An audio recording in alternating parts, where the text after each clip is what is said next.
Hi there folks, welcome to Workers and Resources Soviet Republic. This is the start of a play along tutorial series, and what does that mean? That means in the description you'll find a link to a save game you can download. The save game will be the state of the map at the start of this tutorial video, and the idea is during this video I will play and do stuff and explain what I'm doing as you would in any tutorial, but I'll try and make it as clear and pace it right so that you can have the game open and you can play along and you can do all the same things and you can see what's going on at the same time. For those of you who like to learn by doing, this game is really rewarding for that, and I feel like this will be a really good intro to the game for those who are new to it. At the time of recording this, the game is still in early access, but from what I understand, all the systems, all the big updates and content updates are finished, and then they're in the final stretch before full release. So ideally, if you're watching this at the time of full release, there will be several episodes at least for you to play along to learn the game. Believe me when I say it is definitely a game worth learning. And it's also a game that requires quite a lot of learning, which is why it's worth learning. So yeah, right now we're looking at a title screen. I want to show you the setup, the way we're going to set it up, the way we're going to pick a map. I'll show you what I would check when rolling a map in order to figure out whether that's the one I want to play on. What are the things to be aware of there? And at some point during this episode, we will settle on a map, get ready to start, and I'll save the game, and that'll be what's in the description for this episode. In future episodes, we'll be picking up the next episode where we left off the previous one, so the save game will correspond to the start of the episode. But in this one it's a bit more complicated because we need to do a bit of talking before we can actually start playing. So yeah, we'll try and keep that as light as possible. Let's hit custom game. Let's hit random map. We're going to go with a random map because reasons. So yeah, I've got on my to-do list a separate video to make that explains all the difficulty options, what it affects, how actually difficult each of them are, because they're not so much difficulty options as they are adding and removing some quite complex systems within the game. For example, seasons lets you decide, if you enable that, there's snow in the winter and there's temperature, which means you've got to supply heating and you've got to have snow plows to plough the snow, as snow plows do, and a bunch of other stuff. Your farming is much less effective because crops don't like winter, and yeah, there's a lot more to it than what is really apparent on this page. For this series, we're not going to go through all the details of each of these options, except to explain kind of why I chose them.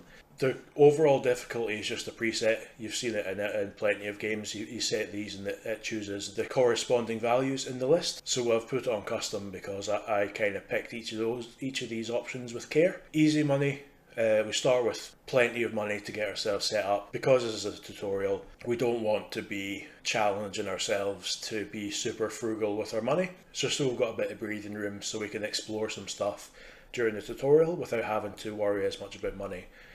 Realistic mode. So I'll explain more details about this in the game, and I'll show you once we loaded up and started building stuff. I'll explain a bit about what the difference between realistic mode on and off is, but we're going to keep it on, which makes the game more complex and in some ways more difficult, but the systems you're forced to engage with in realistic mode are, I feel that they're what really sets this game apart. For example, with realistic mode off, if you want to build a building, you can just put it down and click a button and pay money and it'll build itself. Whereas in realistic mode you can't do that. You have to build it the hard way with vehicles and workers and resources delivered to it. And to some extent I feel like if you're going to play with realistic mode off, you might as well play City Skylines or something, you know. This game's construction systems are complex but really rewarding, and it's also like probably the key thing that you'll want to learn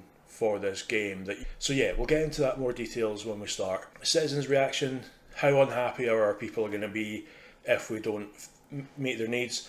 I put this on medium because if it's on hard, it's super unforgiving. Like one mistake and you can tank your whole republic. So we don't want that for a tutorial.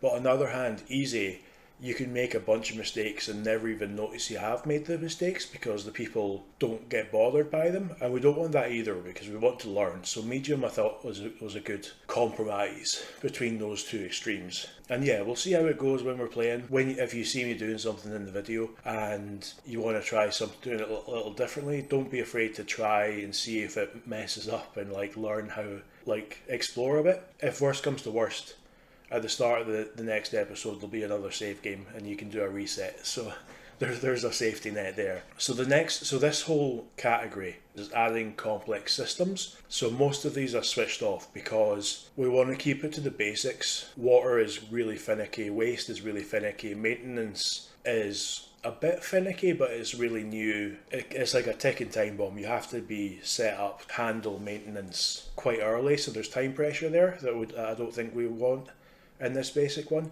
Maybe in the future I'll do a more advanced version of this play along tutorial and we'll make it a full realistic mode, realistic difficulty play along tutorial with all these on. Or maybe we do get the option to switch these on during the game. It's not easy to do because you have to do a bit of messing about to make it, because if you switch the water setting on, you've not got any water buildings to supply water. Maybe we could switch those on later in the game and make that there. But that's a future us problem. We can figure that out later. Yeah, and then seasons. Yeah, I want to keep that off because that's a Republic killer. If you don't have your heating set up properly, you can just kill everyone in your entire Republic in a very short amount of time. So yeah, we're keeping most of these complex systems off. Energy management for power lines and fuel, we're going to keep that one on because it gives us one complex system to deal with, and the logistics of fuel especially is very useful and it's very good to demonstrate a lot of the logistics and the way logistics work in this game. It's a key part of learning about a bunch of different transport options as well, so I don't want to leave that out from an educational perspective. Here, these are smaller things: building fires, global events, and then skipping ahead a bit, to some extent crime and justice. I'm leaving those off because I don't want any random events. I don't want. If you go in serious, you can have earthquakes, which set a bunch of your buildings on fire, and building fires can obviously destroy your buildings. And because we're doing it, because I want your experience playing a save game to be as close to my experience recording this video as possible, having random events pop up on one of our sides and not the other would probably interfere with that. So we're going to leave those off. The last thing we want is for me to be in episode 3 and I never had a single fire, and then you're still back in episode 1 with one of your buildings burning down and have no idea what to do, So yeah, those are off. Crime and justice is kind of the same as both of those. It is a complex system, and there's also some random number generator involved in terms of where crimes happen and who commits them and all that. So we want to switch that off as well.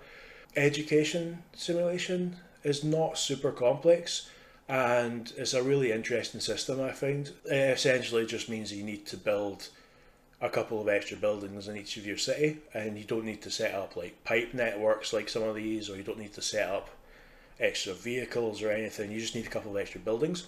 So having that on, the ability to show you that and explain that will be quite valuable. Pollution, we're going to leave that on. It's super simple. You just can't build your industries right next to your city.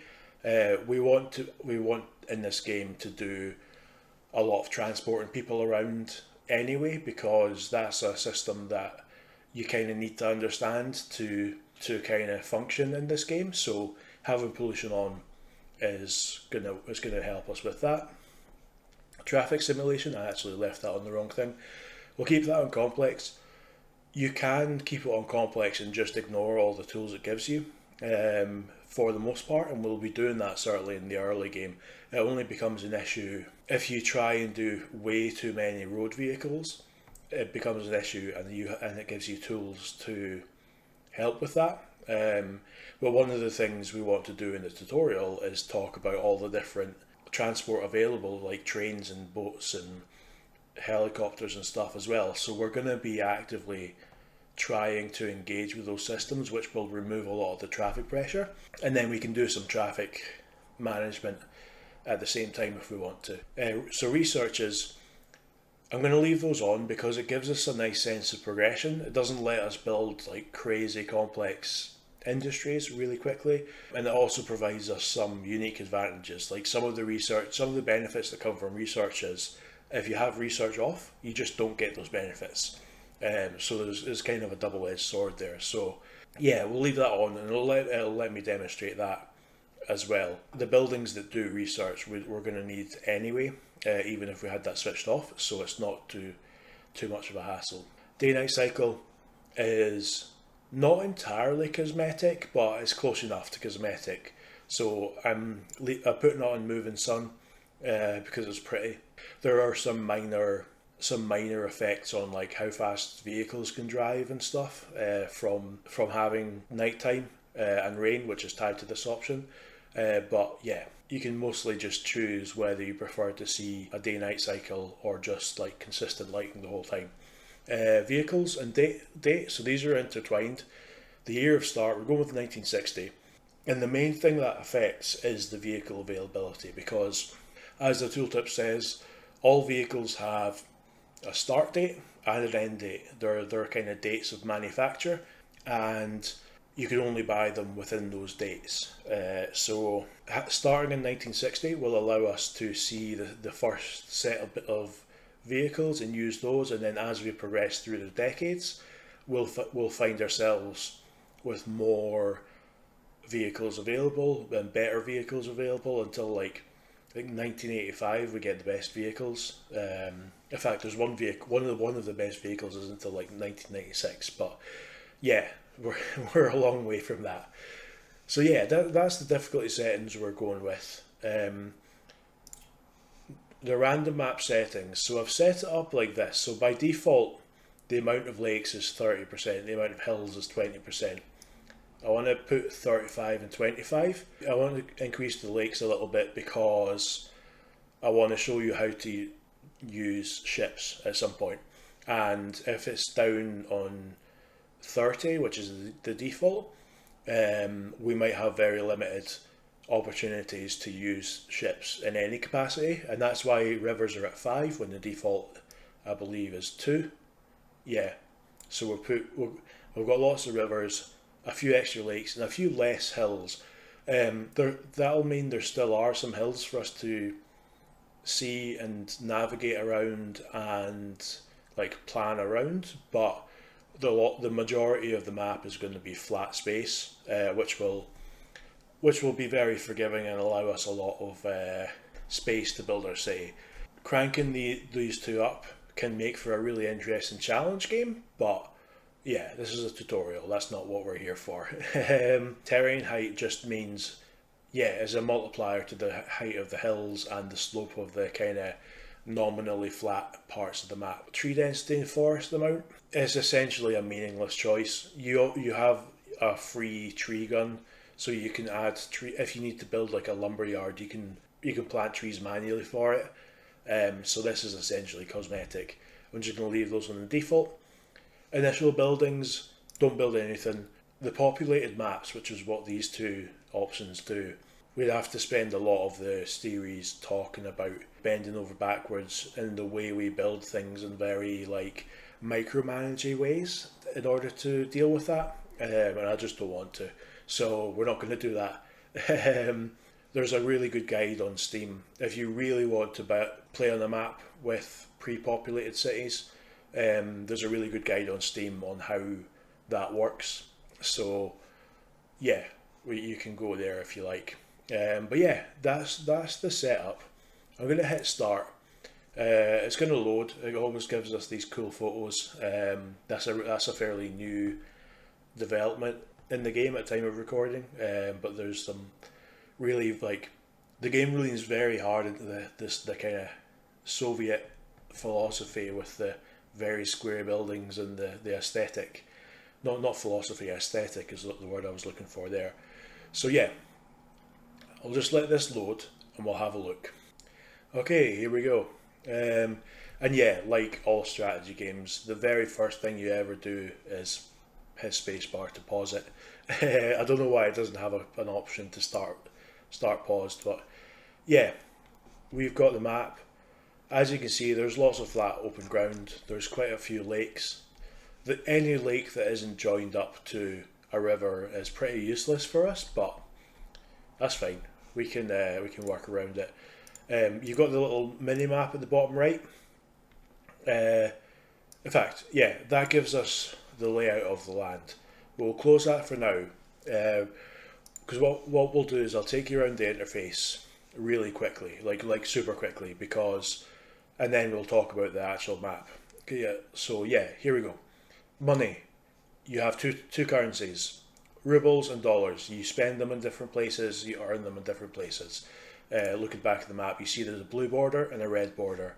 Those are the two kind of nations slash coalitions that you can trade with. The date, 1960. Each day is about 60 seconds at normal speed. The little bar at the bottom is quite hard to read, but it tells you how far through the day you are. But yeah, the years pass really slowly in this game compared to a lot of games that track dates. Speed changing, normal, fast speed, or pause are your options. Weather is irrelevant right now because we don't have seasons on. Technically, the wind and the sunlight are relevant for wind turbines and solar panels, but those are locked by research and they're also just not very good. The game's based in the 60s, 70s, and 80s. Those technologies were not very good in those years compared to now. So we'd only be using those in very niche cases. Population statistics. We're going to ignore this for now because we don't have any population yet. We'll come back to that when we have a city and when we have people to give us some statistics to look at. Sidebar, settings. Here's where you save your game. Here's where you change your settings. I'm going to just pop this up a little bit. I won't go into it. I want to make that a bit bigger, but just in case anyone's watching on like a phone or something. Some of the UI elements are quite small. So yeah, remember the difficulty settings? Most of those you can actually change in game. So I wouldn't recommend it for any of the complex system ones because yeah, the needs that come with those start immediately, but the ability to build buildings to meet those needs does not come immediately. So that can go really, really poorly. If we decide that we want to look at all those systems later in the tutorial, I will show you how to safely switch those on. But for stuff like the citizens' reaction, you can change that with no problem. If you are following along and you find your citizens' happiness dropping more than you're comfortable with, you're more welcome to just switch down to easy. No shame on that when you're learning. I mean, no shame in that in general. It's a single player game, but yeah, a bunch of this stuff you can switch on and off. Switching off realistic mode can get you out of jams. But yeah, I don't want to go through all the difficulty settings again. So you can change your warning messages. I've got all of them switched on except one, the unemployment too high, because I don't care. I'll explain that later when we've got this, when we've got people to be unemployed. Yeah, settings. The rest of the stuff we're going to ignore for now, like for the same reason as we ignored the population statistics. Like one of these buttons is population statistics. We have no population. Economy and trade. We've not spent any money. lists of vehicles and buildings. We don't have any, etc., etc. Yeah, and down here, this is where we build all our stuff. Roads, trade, yeah, everything we build is in one of these categories, or multiple of these categories in some cases. I'm not going to go through them. We're gonna just come to those as we naturally come to those when we're playing through the episodes of the tutorial and we're building stuff to build up our republic. Over here, these two buttons, we're going to ignore them for now. Those are like more advanced versions of something I need to show you when we actually start the game. These three buttons, the two currency buttons, are only relevant if you have realistic mode switched off. That's essentially the. Remember when I said you can place a building down and just pay some money to build it straight away? That's what this is to do with. You also have the option to like batch start and batch suspend construction with like a box. It's really hard to see from that far away. It doesn't scale out with that. But yeah, we'll talk a bit more about this when we actually start building stuff. Here are your overlays, your kind of view options. Wireframe, F1 to put a grid, F2 for grid snapping. It's kind of hard to see, but you see, in fact, you see better like that. Whereas if we switch it off, you can just freeform it. I quite like using the grid. I know a lot of people like more organic looking cities, but my favourite things are like spreadsheets and stuff, so grids make me happy. So apologies in advance if that's going to make you upset when you're following along. F2, topographics. Yeah, you've seen this in plenty of games. You can see, yeah, it makes it a lot easier to see where your hills are. Makes it a lot easier to plan out where you want to send your rails and stuff. Yeah. F3, underground. Yeah, we'll come back to this one. It's as simple as it says. Let's see what's underground. And yeah, F4, I'll show you that actually. F4 is for, so let's build a road there and switch off grid snapping. You see how it lines up yellow? And it kind of, yeah, it kind of snaps to the edge. Yeah, that's what that is. You put F4 off and it doesn't really do that. So yeah, yeah, easy as that. That's really good for rails sometimes. I generally prefer to use the grid snapping over the edge snapping for most cases, but yeah, you can skip between them. And yeah, so that brings us. Oh yeah, hang on. So there's a hide button and a pin button to decide whether you want it on your screen. Then there's the same here. I don't believe you can do that for the top bar. I would if you find a way to do it, I would recommend not, because the last thing you want is to not know how much money you have. It's going to be, especially if you're running things close to the edge, or your happiness. If your happiness isn't visible and you don't see it going down, you're in trouble. And yeah, look in the corner, minimap. This is pretty important for the start of the game, especially because yeah, you need to figure out. So the map's huge. Let me show you something real quick. Yeah, so we've got plenty of space to build. And let's go back down here actually. So yeah, this is when I do this, toggle city names. You see Warstock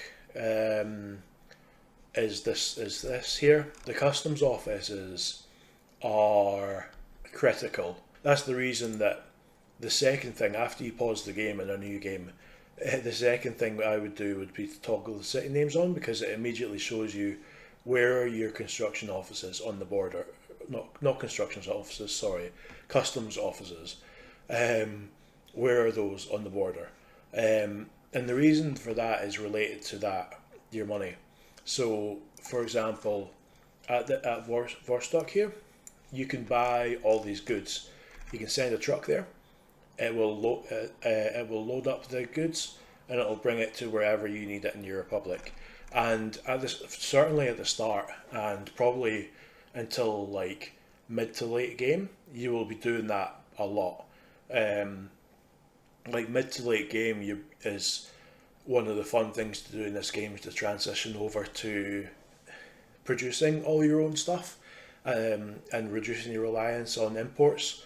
But yeah, that's a very long term goal.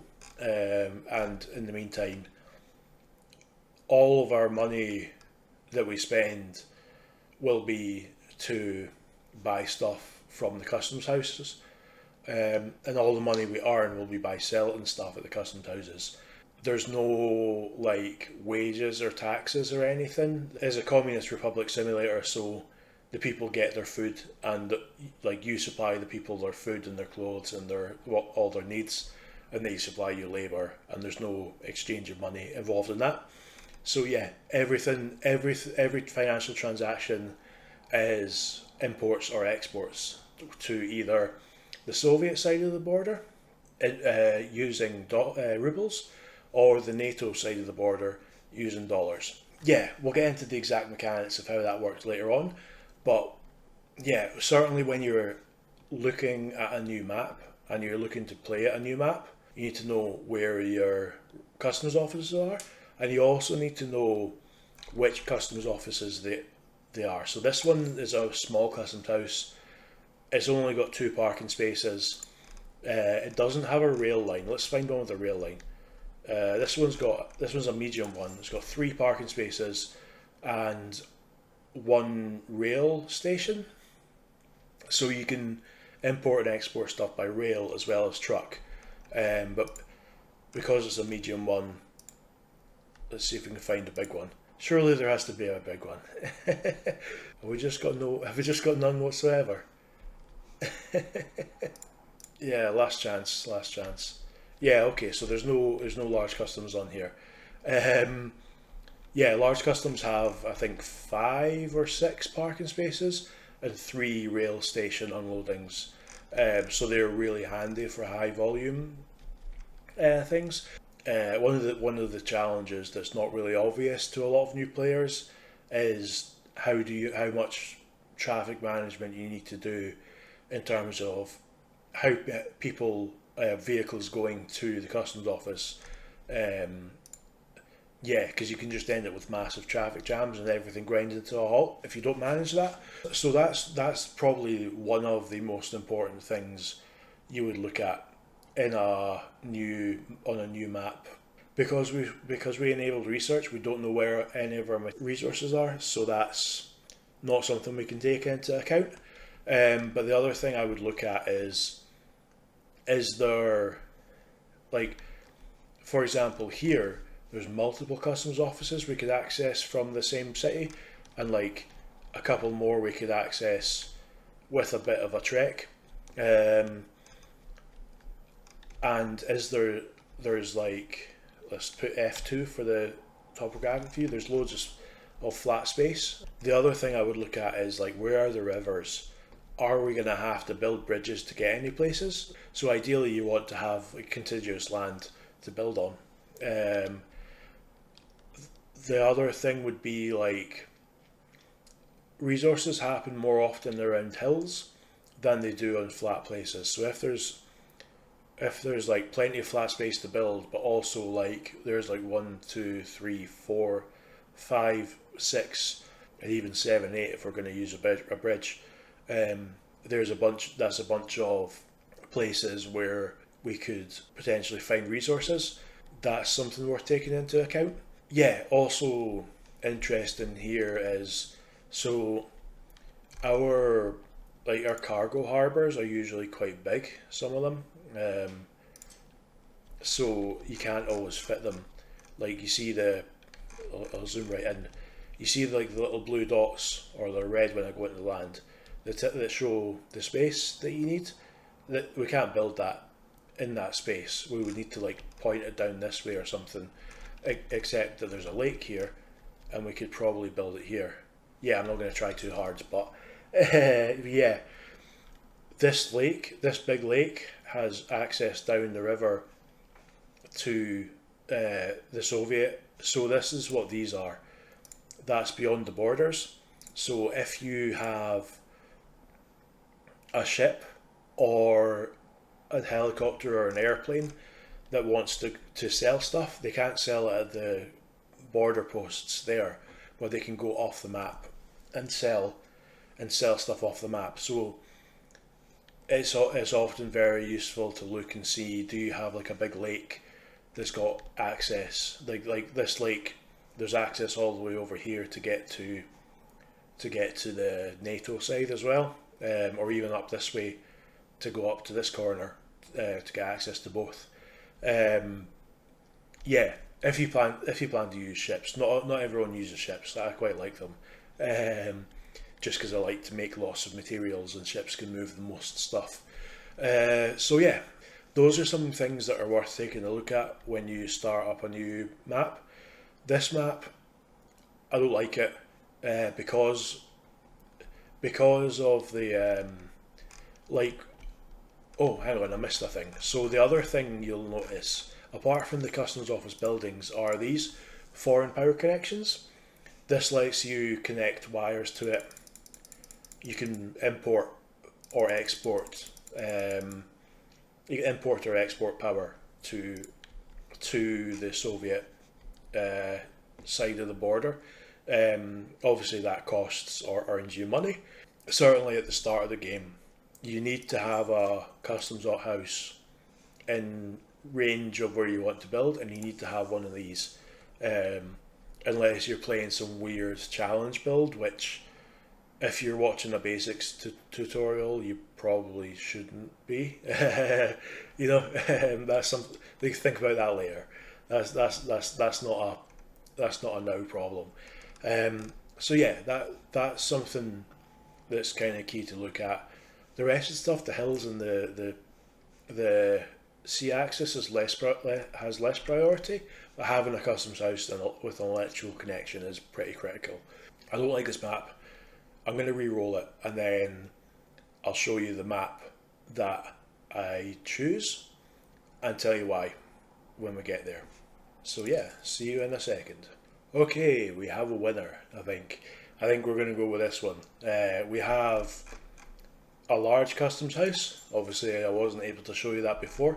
I haven't been able to. 1, 2, 3, 4, 5 parking spaces and 3 rail depots. And we've got a power connection right next to it. And if we look at the map, we have another few customs houses nearby.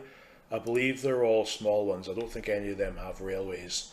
Maybe Gwillistock. Yeah, Gwillistock has one. In fact, both of those have one each. But yeah, this is going to be our starter one. And if you look here, we've got quite a large contiguous bit of land to build on. We can expand quite far. But we've also got like a lake joined to a big river, and another lake here that I think is joined to a river. It looks like it's just about, yeah, that's joined. So we could build harbours around all these lakes, and it would give access to those ships to both borders via the rivers. And yeah, and we've also later on got an option of sending trains or trucks up to here to sell stuff for dollars, or to buy stuff for dollars. If you're primarily, we would use our rubles because there's more vehicles available, and there's more. We start with more rubles, and that would be what the primary currency is. But if you run short on rubles, buying stuff with your dollars instead can be a really good way to kind of stave off bankruptcy. Hopefully I'll teach you well enough that you don't ever need to stave off bankruptcy, but yeah, like realistically it's gonna happen. if you're on realistic mode. Realistically. Okay, so, yeah, right. Looking at the time I've been recording, I don't think we're going to have time to do much in this initial kind of setup. But I do want to do some stuff. I do want to give you all some stuff to follow along with in the spirit of this play along tutorial.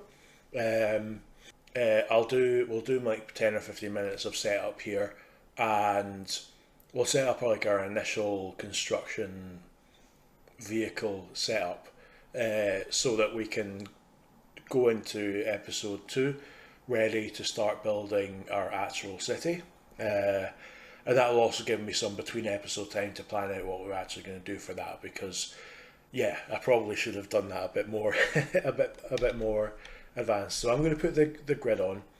I'm going to go to the roads and vehicles. I'm going to pick mud road. So mud roads are free. So we're going to get one of those there, and we're going to get another one there. So I have switched off near snap and switched on grid snap, so I'm building down two grid lines instead of building one road and then another one next to it with the near snap. You don't have to do that. The difference is minor enough that it doesn't really matter. But I want to build two. We want to build two roads because very soon we're going to want these upgraded to something a bit faster than dirt roads. If you look in your roads, it tells you how fast they can go, how fast people can drive on them. And mud roads are 35 kilometers an hour, which, yeah, that's slow. That's slow. The next one up is gravel roads, which is 60, so nearly double that. And in 1960, 60 kilometers an hour is pretty acceptable. We will have trucks that can't go much more than that anyway. But yeah, certainly later in the game, 110 kilometer an hour max speeds for the asphalt roads are very useful. There's also panel roads. I don't really use them very much. The problem with panel roads is you upgrade them from gravel roads, but you can't upgrade them to asphalt roads. Whereas gravel roads you can upgrade to asphalt. But yeah, we're a long way from dealing with bigger than gravel roads right now. So let's just build. So we're about 100 meters from from there. You don't have to be exact in where you build things. I'm going to build them with enough space around them. And the way it works is, because in realistic mode you can't build buildings with money directly, at least, you need to start with free buildings. So if you look in their gas stations, you've got normal looking gas stations, and you've also got this one that's made of dirt and is free. And you can only build a limited number of them, but they don't use power, they don't need money to build, and they allow you to fuel up your vehicles slowly and inefficiently, but not for free. You construct a building for free, but you still have to buy fuel to put in it, and that's what we're going to do next. So this bit's a bit deceptive. We go into general cargo. So all that other stuff was under roads and vehicles, and we'll be coming back to that in a second. But the next thing we want to do is go to general cargo. And this is a bit misleading because we have our distribution offices and they look like they're locked, and they are. The ones you have to pay for, the big decent ones, are locked, but there's a free one which has only 3 spaces. It doesn't store fuel, so they have to go to the fuel station instead of refueling at home, and you can only build 5 of them, which is not enough long term, but it's free and you can put it there for free. And then you can click on any of these buildings and see what they look like. For now, we want to look at the distribution office. And in a way, we're kind of skipping ahead to something a bit more advanced than what we're doing right now. But distribution offices, in realistic mode, you have to build a distribution office as your first building. and you have to buy a vehicle for that building. So we get to see how to build a free building, and then we immediately jump into buying vehicles. So you got two buttons here: buy vehicle for dollars, which we can't because we don't have a road to a customs house, where we can spend dollars, and we can buy one for rubles, which is there. We also have some other options. This one is to sell all the vehicles. Don't click it. There's better ways to do it. You can almost always reuse vehicles. This tells you, yeah, we'll ignore the rest right now because none of it's relevant to what we're doing. But for now, we want to buy a vehicle, and there's a bunch. There's 3 pages of vehicles. This is not all the vehicles. It's only the vehicles that are eligible for a distribution office, and there's still quite a lot. So what we're trying to do here, this distribution office is going to keep the fuel station full of fuel, which is definitely going to be needed because otherwise everything's just going to grind to a halt before we even get started. So this tells you all the vehicles you have available to buy.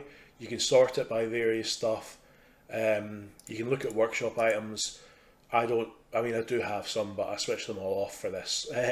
If you have workshop items, feel free to use them. There's not a lot of damage you can do by having mods involved. But what we want to look at is the filter, and we want to look at oil tanks. So this is our tankers. These are the ones that can carry fuel. They have different stats. They have different prices. The T138 is the best one we have available right now. It's the fastest and can carry the most. It's also the most expensive, but we've got plenty of money right now, so let's just get one of those. And we have bought one. Where is it? It's not in the building. You can see it's in the related vehicles, but where is it? I'll show you where it is. It is here. It is at the customs house. And this is because we're playing realistic mode. If you have realistic mode off, it just teleports the vehicle into the building. With realistic mode, they have to drive there for a customs house, which means you need to have a connection to the customs house by road. So yeah, this vehicle is going to come here, it's going to park. It's got nothing to do because the tasks you can see are 0 out of 20. So we want to add a new connection. We want to click the customs house, and we want to change that from unload to load. We want to tell it to load fuel there, and then we do the same for the fuel station, or gas station I guess they call it in this game. Unload, and so this has got a percentage, and what that'll do is every time the amount of fuel in the gas station, in fact let me open this as well, every time this gets below 6 tons, which is 30%, this distribution office will send a tanker to pick up fuel from the customs house and deliver it to the gas station. So essentially we have, as long as our money lasts, we have ensured that we have an eternal supply of fuel, because the goods from the customs house are unlimited. You don't ever run out of those. So yeah, that basically means we can start building more free buildings and buying more vehicles without worrying about them running out of fuel all the time. Later on we can do much more complex things with the distribution office, but yeah, we'll deal with that later on. If you did something wrong, if you added the wrong building or something, you can remove a connection and then just re-add it with the blue button. Yeah, there's a lot of stuff you can do with these, but for now all we need is fuel. So yeah, that's done its thing. I'm just going to pause again. Don't worry too much about keeping things paused or unpaused at this point in the game. You might lose a few days, and it might take longer to do stuff. There's no time pressure. The only time there's time pressure is once we've got citizens and we need to make sure we get them the stuff they need in time. So I'm going to pause anyway, just out of pure habit. But yeah, let's build some more free buildings. So there's 2 more types of free buildings we need right now. The first is a construction office, and again, construction office free. It's terrible, but it's free. You can only build 7 of them, and that's what we're going to do. 1, 2, 3, 4, 5, 6. 7. Those are our construction offices. I'll come back and I'll explain how they work in a second. Right now we just want to get the last of these down. So I just realised I did this and I didn't explain what I was doing. That you press on your keyboard, press T for tango, and that flips it. R rotates it. I probably should have explained that when I was putting these ones down. So apologies. But yeah, we'll build a couple of depots. So depots are where you store your vehicles. They park there, and that's it. There's another way to store vehicles that we'll get into later on, but this is what's relevant for now. Construction offices are a little more complicated because this is how we build buildings. Remember I said that in non-realistic mode you can just buy buildings with money. In realistic mode you can't, so you do them with construction offices. And you can see there's 10 like little source. These are the sources of goods. So they can get workers from somewhere, they can get gravel from somewhere, they can get etc, all these different things from different places, and they can take those to construction sites to build the buildings. And what they can pick up depends on, and where they pick it up depends on where you choose. Like, so for example, if we want asphalt from the customs office, we can do that. Or if we just do the big building at the top, we can tell it to get everything from there, which is what we're going to do certainly at the start of the game. So yeah, that's that. There's also a copy source building, so another building, which we're going to do for all of them. Just click on all of these with the copy tool after you've set the customs house as the source, because we don't have anywhere else to get stuff right now, and we probably won't until we have a better construction office. A better construction office is going to be our first little project, just to get us used to how to build stuff and how that works. And we'll do that in this episode, and that'll kind of conclude the episode. So there's 10 different types of things that can be required to building, and different types of vehicles deliver different stuff, right? Like a bus delivers workers, but a bus isn't very good for delivering gravel. I mean, when I say it isn't very good, like specifically I mean it is incapable of doing that, just for clarity. Yeah, so you need buses for workers, dumpers for gravel and asphalt, concrete mixers for concrete, open hulls for these 4, covered hulls for these 2. You also need, or you don't need, but you can also use stuff like bulldozers and excavators and like pavers and stuff. So yeah, there's quite a lot of complexity to construction offices. So for now we're going to go with a basic setup, and we'll go through each of these 7. We'll probably only fill up 6 right now, and then the 7th we can leave for anything. We can leave that alone to add more stuff to later if it seems like stuff's going too slowly. So, first construction office, we want concrete mixers. Just fill up that 4 concrete mixers for 4 spaces. You see there's 4 spaces in the interface. What we'll also do while we're buying vehicles, we'll also look at the auto search, extend that to 3,000 meters, which is the maximum. Essentially, when you place down a building that you want to build, this construction office, if it's got space in its task list, it will automatically find that building and say, I'm going to work on that building. So having auto search on eliminates so much micromanagement that like there's very few situations where you wouldn't want to have that on. So we're going to do that. I'll take it off pause again because all our concrete mixers are going to be driving out of the customs office, and we're going to be buying more than that, so we want to let them start moving so there's not huge traffic jams. Construction office free number 2. This one, so we're getting the simple stuff out first. There was only one option for concrete mixer, so we just bought 4 of those. For dumpers, there are 4 options. These two are kind of small and terrible. The T138 is bigger and pretty decent. The BZ is huge, but it's very slow. I don't like to use these because they only go 35 kilometers an hour, which is good enough if you're on dirt roads. But we're gonna upgrade our roads very soon, so they're just gonna end up causing traffic jams. So we're gonna buy 4 T138s, and you'll notice these concrete mixers when they get there. The first thing they do is leave again and go and pick up fuel, because they come with enough fuel to get to the customs to get to their home building, but they don't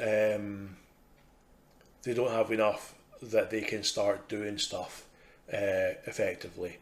But yeah, dumpers to the second one, 3,000 meters auto search onto the third one. So the third one, open hulls, and for the first time we're going to buy something that isn't a T138. It's still a good truck out of the options, but there's a bit more diversity in these ones. And for open hulls, even though the SKD, I guess the Skoda, is slower, it can carry more, and more importantly, it has a bigger truck bed. And one of the things open hulls do, apart from delivering steel, bricks, prefab panels and boards, etc., they can, if you look at the very bottom of the tooltip, they can load vehicles on the flatbed, and that's going to be very relevant for us soon. When we were looking at the bulldozers and the excavators, for example, those are, as you might expect, very slow. So rather than having them driving on the roads and causing traffic jams, they can just be delivered by a truck instead. And the Skoda is the best for that because it can load 13 tons and it's got lots of like physical space for it as well. So we're going to buy 4 of those for here. This one isn't actually going to be involved in the process of delivering vehicles. The next one is, because what we're going to do here, we're going to get a bit fancier with this one. So we're going to cancel all source buildings, which removes all the sources, and then we're going to click on workers and tell that to go to the customs office.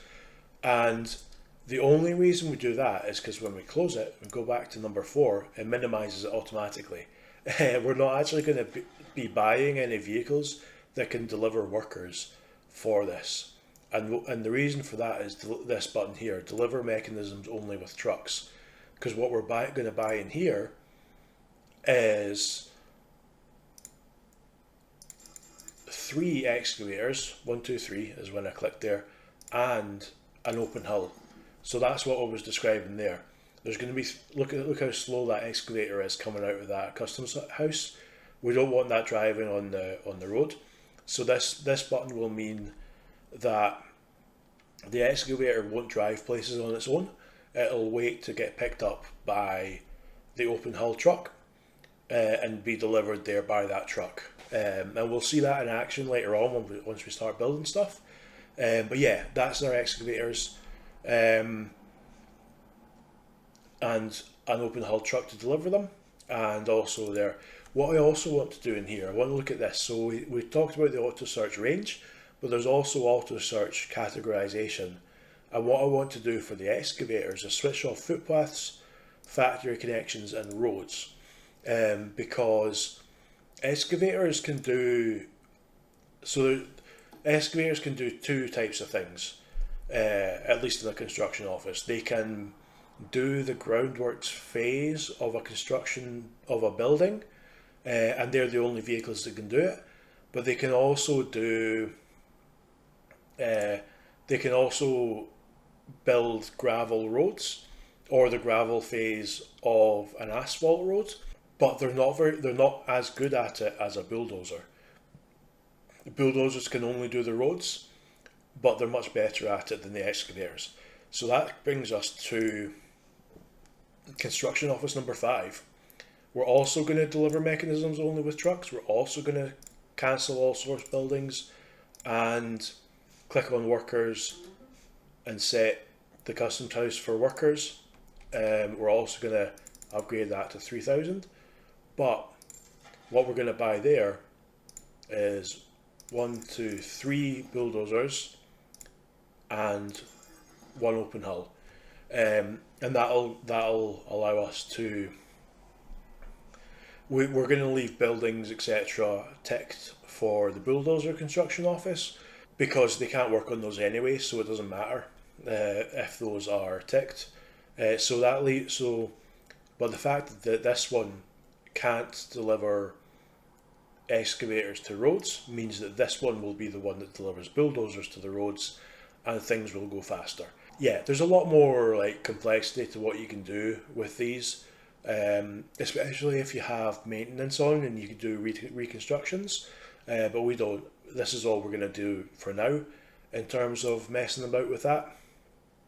And yeah, this is the one we just did for bulldozers. It's number 5. And the only other things we haven't bought yet are pavers and rollers, which we're not going to buy right now because they're not useful for anything but asphalt roads. And we don't really have any vehicles fast enough to take advantage of that type of road, so the extra expense isn't worth it.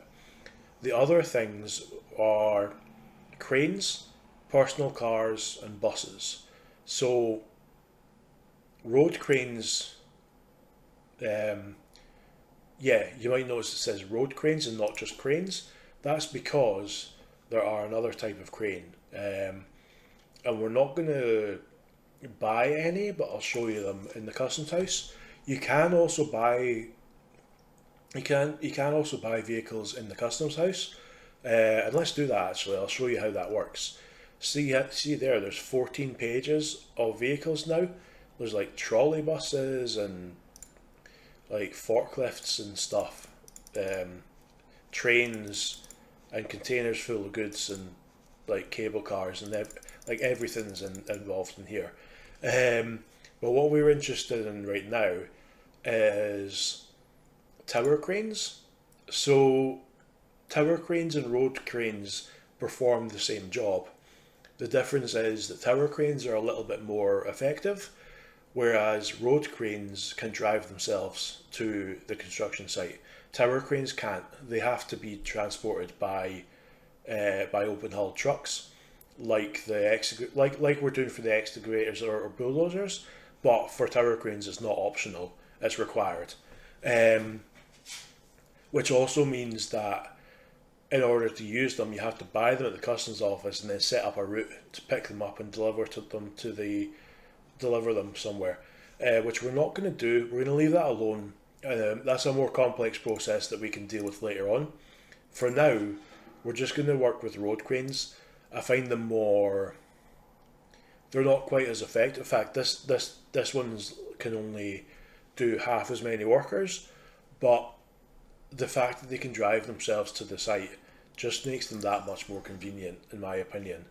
And yeah, that's again 3,000 meters. And the other thing we're going to build in here, the other thing we're going to buy in here, sorry, is buses. We want a couple of buses. I quite like the LZ695B. It can take 52 passengers. So buses range from like this one, which can take 80, to this one, which can take 7 passengers, which seems like it might be quite useless, but there's actually a lot of really good places where we can use microbuses. So we probably will do that later on. But for now, we're just going to buy 2 of these LZ because they've got a kind of good mid-range amount of passengers they can carry. So 80 passengers is a bit of overkill right now because if we look in the customs office, there's only 27 workers at a time. And that'll go up a little bit over time, but not enough to justify us using an 80 passenger bus at this point in time. So what we're going to buy is 2 of these. And yeah, that's all the vehicles we need. There's a little bit to be said about how inefficient this design is with just the one straight road with all of the construction vehicles trying to get out this one junction and having to go from here all the way down to here and back to get their fuel. For now, I don't care. It doesn't matter. We can worry about super efficient layouts when we've established how to do the things at all, you know? This is simple enough that you can follow along at home. All of this is temporary anyway. All these free construction offices, they're free because they're terrible, as I said. So we're going to be replacing those fairly quickly anyway. And speaking of which, let's have a look around. So we've got this big lake here. But then beyond it, we've got a whole bunch of like open area. We'll put the topographic view on there just so we can see stuff like that. But this whole area, like so there's a pretty awesome tool in the terrain tools, the measuring tape. It shows you can just do stuff like this, and it'll tell you how far that is, 560 meters, and get a bit of perspective. Yeah, so this would be a really good place for a city. Maybe kind of out here a bit. So we've got space to get traffic around the sides of it. I think this is where we're going to go for our first city. So let's do another thing in the terrain tools. If we go to create city and area, let me close all the windows so you can kind of see. So the bit we just built, Surrey Lava, and then we've got these hills and lakes in a kind of circle, and we want to put down N for we want to choose the create city area tool, and we want to click right in the middle. That was weird. Okay, hang on, 2 seconds. Zoom in and click right in the middle. Pretend that never happened. I don't know why that went down there and not where I actually clicked. I think it's because I was zoomed out too far. Anyway, Zodshaw is going to be our first city, and that's where we're going to put it. And that lets us figure out that we've got our customs office here.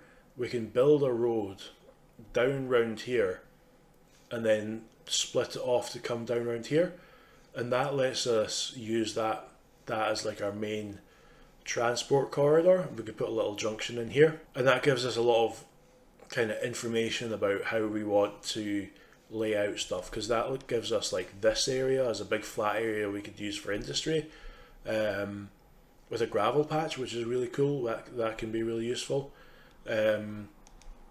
Another one over here, which is a bit close for high polluting industries, but we could put some stuff in there.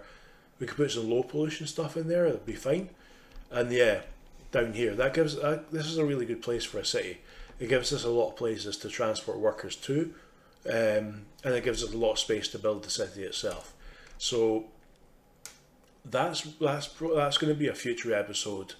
Probably episode 2 or 3 is going to involve us planning out this city and then building this city. In fact, it's probably going to be like 4 or 5 episodes straight of city construction stuff in general. But for now, the reason I wanted to establish where that was because I wanted to know if we could use this space for other stuff without blocking off a transport route or whatever. And I think the answer to that is yes, we're okay with that. So I would quite like to leave a little bit of space here for a road to go in that general direction. But here, let's go into construction industry. I'm going to put the grid on because I like grids. We'll go to the construction offices, and the first thing we're going to build is a construction office which is not free. So I think, in fact, we're going to build a couple. I want to build a big one, a big 24 vehicle one. And in fact, before we do that, let's build another mud road. And yeah, we'll build it out a bit like that. and that'll give us like a bit of kind of structure to where we want to build stuff, because then we can come out a few squares and build another road there and another one there, and you'll see why I'm doing this in a second. The 24 vehicle construction office can attach to that road, so that way if we've got loads of vehicles coming in and out of that and they get backed up a little bit, we're not blocking this main road, and we're probably not blocking this road, which we can then use as another transport route out to more stuff. Maybe we put some storages or something out this way. And then what I also want to do is I want a six vehicle construction office, and I want to put that there. So the locations of these don't matter too much. So if you have strong opinions about where they should go, don't feel free to vary a little bit. There's enough space around here that we don't need to worry too much about packing stuff into a tiny space. But what you'll notice is all these vehicles are now moving. As soon as I place down this first construction office, the first phase of this construction needs 36 tonnes of concrete, 27 tonnes of gravel, 22 tonnes of asphalt, and also 417 days worth of labour. So all our concrete mixers went to pick up concrete, all our dumpers went to pick up gravel and asphalt, and because this is a groundworks phase, those work days don't need to be actual workers. They can be done by an excavator, which is why this truck is bringing an excavator, and it'll bring a second one for that second slot later on. And you can see all of our construction offices have assigned themselves to work on this. One thing to note is, while these work days can be done solely by an excavator, because we have buses there, they are going to bring workers anyway, because they don't have anything else to be doing. That's where the auto search customization can come in. If you want it to be only excavators and no workers, you can do fancy stuff with that. But yeah, we might get into that later on. I'm a bit particular about my construction office assignments, so I'm actively resisting going too deep into that. But yeah, all we're doing here is watching these go. The vehicles will make this happen over time. As soon as there is at least some of each of those three materials, the excavators will start working. They can only increase the percentage to the level of the lowest thing that's available. So if they've got like all the concrete and all the gravel but only half of the asphalt, the workers will only work up until half of that phase is finished, and the rest of the materials will just sit on there. That'll get built. This one, again, the concrete mixers are probably already on the way to this one.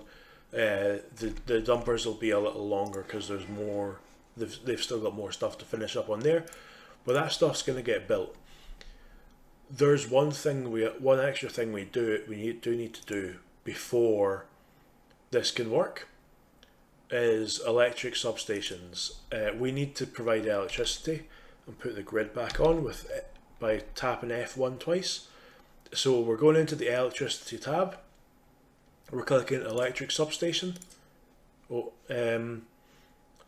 and I didn't quite leave enough space there to do it on the grid. Well, if you switch off the grid, there we go, just like that. So this needs a road connection. Everything needs a road connection that the construction offices have to drive there to build it. So everything does need a road connection. If we wanted, later on, once it's built, we could remove the road connection. In this game, that would be fine. If we had fire switched on, that would be a bad idea, because then fire engines couldn't get there to put out any fires. If we had maintenance on, it would be a bad idea, because the buildings deteriorate and they need to get repaired by construction offices. But yeah, so best practice is to leave a road connection to everything that you build.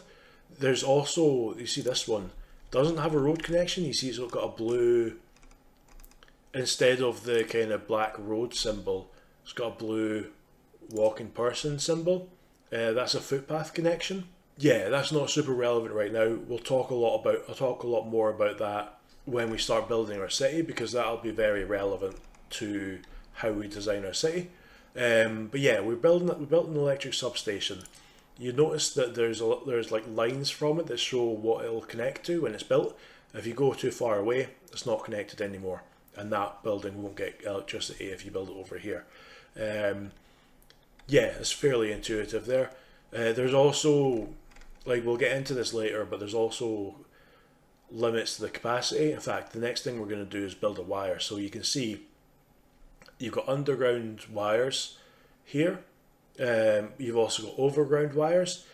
Each of them has a different wattage that it's capable of supplying. There's not really a huge difference between. I prefer to use underground wires because they're neater and tidier, and they're also, for what you get, they're also a bit less expensive. But the biggest underground wire is less than the biggest overground wire. So yeah, if you want to squeeze out every last watt of power from your lines, then overground wires are your only choice. But for these, so these construction offices, the only reason they need power is because you see how they've got an oil tank at the bottom, 30 tons of fuel. They need power in order to put that fuel to receive deliveries of fuel and to refuel the vehicles. You can absolutely have one of these construction offices with no electricity and no fuel in them, and then the vehicles will just refuel at a fuel station nearby. Well, that's not what we're going to do. I prefer to give them power and to give them fuel, so we're going to do that. It is also an advantage because it lets me show you how to set up a electrical connection, and also it also lets me show you the distribution office again.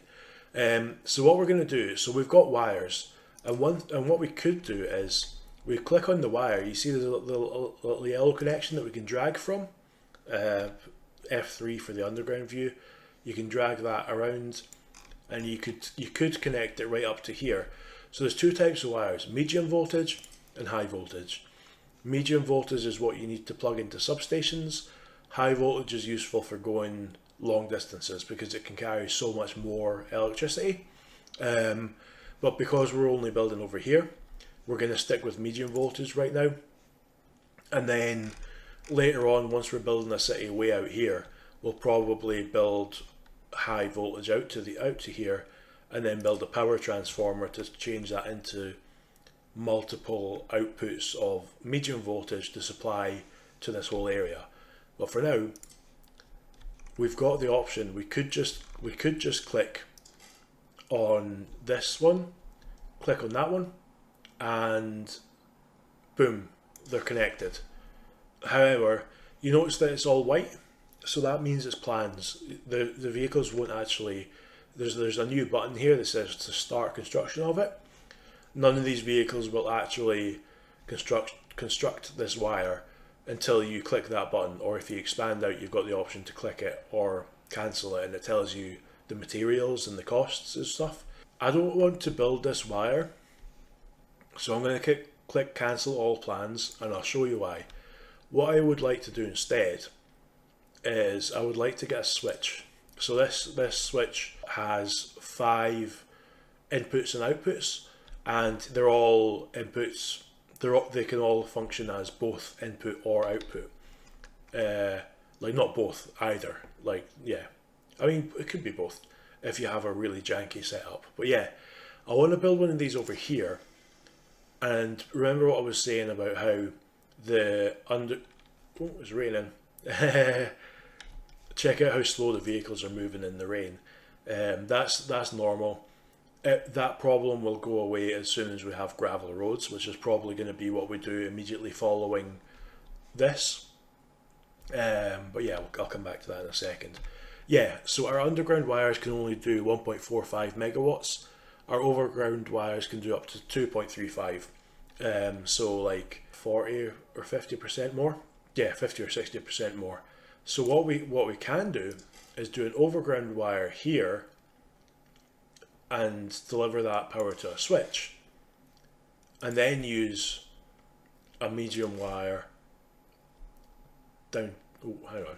So if you get something like this, or if you get, you can press Control and hold Control when you do it, and it'll change the curvature. It'll change how it does the curve.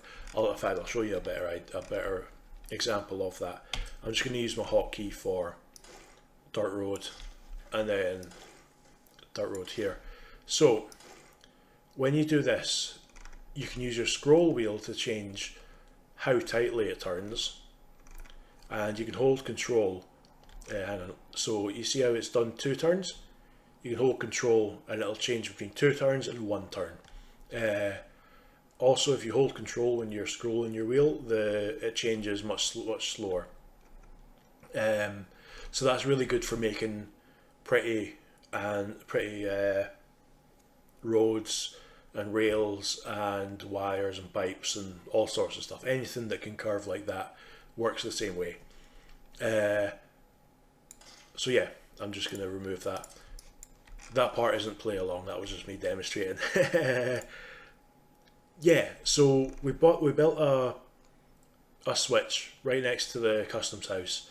We built the kind of best medium voltage wire to that switch, and you can see it uses, I mean, it's not super expensive, but if you look at that number, 251 rubles, and then imagine it going, 5 times as far, so 1,000 rubles or something. If we now do this, okay, so that's much more expensive. Okay, so yeah, that is significantly more expensive, but it's also underground, and it means we don't have to worry about, like, say we wanted to build another building here later on, we could just build it. Whereas if we have overground wires going there, we would have to remove the wires and then build more wires, which is just, it's just way too much of a hassle, especially because, like, look how long it takes these vehicles to build all these things. Being without power for that entire time can cause us major problems. So just going straight underground with our wires, click that button to start, and we're done. Those will get built. The other thing we need to do, we looked at this when we were looking at the map, the previous map that we didn't like. We need to tell the power connection that we want to import, and I always just put it to the maximum. It won't buy more electricity than you actually use, so you can just tell it, yeah, my recommendation, max out the import. Later on you can do shenanigans with how much you want to import or export. Once we have our own power connections, this whole stuff gets a lot more complicated. Not our own power connections, our own power plants. Like if we build a coal power plant, that usually would make more power than we would use. I mean, ideally it would make more power than we use, because otherwise we wouldn't have enough power. But the kind of ideal state for that would be to use up however much power our republic needs, and then the rest of it gets exported back through here. So you can get a bit more once you get to that stage, things get a bit more complex. I know a trick for making it much simpler, but we're a long way off from having our own power plant. That'll be many episodes from now. So yeah, I'm going to put this on fast speed because I want to wind down the episode, and I would quite like all this stuff to be built by the end of the episode. We can come into episode 2 with things looking exactly the same way as they were at the end of episode 1, which is going to be with all this stuff completed. And the first thing we're going to do in episode 2 is probably move all these vehicles into the proper construction offices. You remember how we restricted these excavators from building roads? That's why there's this little one. That little one's going to be for excavator, so we can do the same thing with our more permanent construction offices. But yeah, we'll set these up. We'll move the vehicles across, and we'll start building more stuff. This will allow us to get started on building our actual city. I noticed that these dumpers are sitting there doing nothing, and everything's moving quite slowly right now. So let's go and I'll show you how to upgrade roads. The reason we built two next to each other partly is so that in a long time we can upgrade them to one-way roads each and have like a kind of motorway or freeway or whatever you call it. The extra advantage of that in the short term is we can upgrade one side to gravel and not block traffic from travelling down this road. So if you have gravel road, you can just build it, or you can upgrade a dirt road, which you can do by clicking. So the purple dots are junctions, but you don't have to stick to a junction. You can just drag over it and upgrade sections, or if you hold shift and drag a box, it'll upgrade the whole section in one go. So we're going to do that. We're going to do that for this whole side, including this one, and then I'll show you so I guess we looked at the construction office, we looked at the construction project window before, but we didn't look at this bit. So we're going to do that for the road. So for roads, the bus will automatically bring workers to the road, even though there's a bulldozer's already doing its thing there, and it's fairly fast. I don't want to be paying for foreign workers to be working on this when a bulldozer will do the job just fine. So you can click on the custom value for the workers on the construction site, click 0, and press confirm. So for roads, I like to do that. You can also use the plus and minus buttons here, and yeah, see, it already brought a few before I did that. I'm going to do the same for this one as well, and I'm going to do the same for this one. But for this one, this road doesn't go anywhere right now. So what I'm also going to do is I'm going to put the priority down to low, because yeah, we don't need this done anytime soon. Like, not that it's going to take a huge amount of time given how fast the bulldozers are working, but yeah, it lets me show you this. Low priority means they'll do it last, high priority means they'll do it first, and yeah, that's just something to do in the meantime while we're waiting for this electricity to be finished. I'm not going to do any of the setup of this stuff now. That's going to be an episode 2 thing. So the plan going forward is going to be, now that we've got so we'll do like 5 minutes of setup of this. It's not going to be quick. I already showed you most of it here, so we don't need to go too much into detail on that. But these construction offices, we'll get them set up with the vehicles and the fuel, and then we're going to start planning out our first city, Zodshaw. And Zodshaw is going to be a fairly small and modest city. It's not going to be a big metropolis. It's not going to be planned to be something huge and highly populated. What we'll do is we'll use our like fairly small buildings and build something that's quite small. It doesn't take too long to build. And what that'll let us do is it'll let us stop using foreign workers and start using our own workers. And it'll also let us get a lot of educational content in with regard to what's needed in a city and what do citizens need, and some layout stuff without having to min-max our walking distances and our layouts and everything. We're gonna, when we're building small, it's a lot more forgiving in terms of how far apart you can build stuff and still have a functioning city. And so what that'll do is it'll let us go through the basics of city planning. It'll let us replace foreign workers with our own workers who we don't have to pay. We have to feed and clothe them, but that doesn't cost as much. And then once we've got that city created and we've got that worker supply, we'll have more than we need for construction. And also building small will mean we don't have to wait as long for all the construction vehicles to complete everything.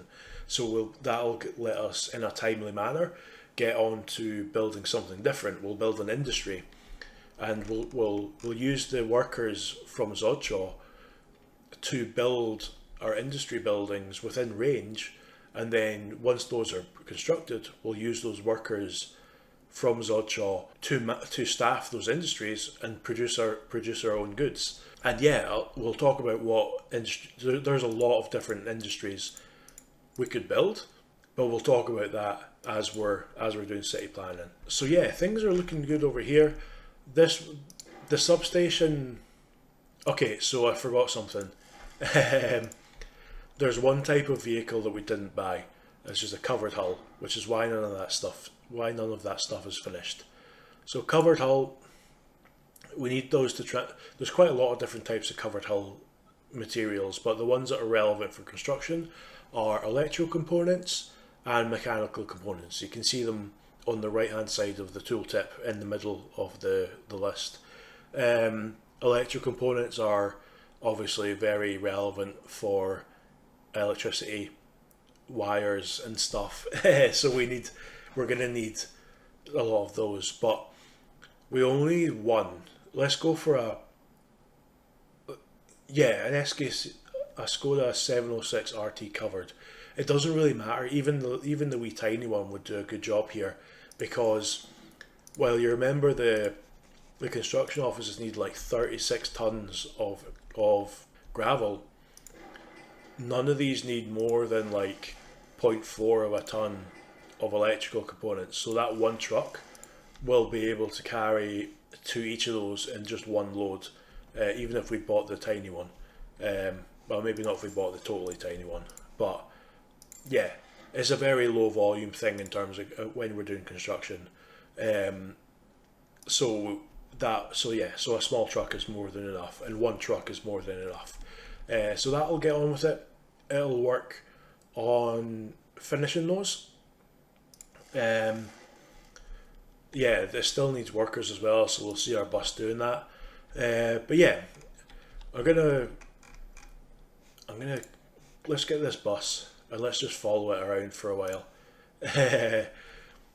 and we'll watch this finish our electrical stuff, and that'll be the end of episode 1.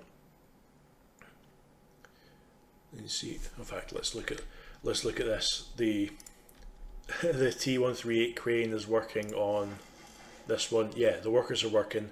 Cranes don't do work on their own, but they make workers more effective. I believe so.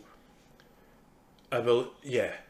Effectively, if you've got a crane, 12 workers do significantly more than 12 work days. I think like 5.5 times as many, but there's a limit to how many workers a crane can affect, and that's what the number was when we were buying the road crane.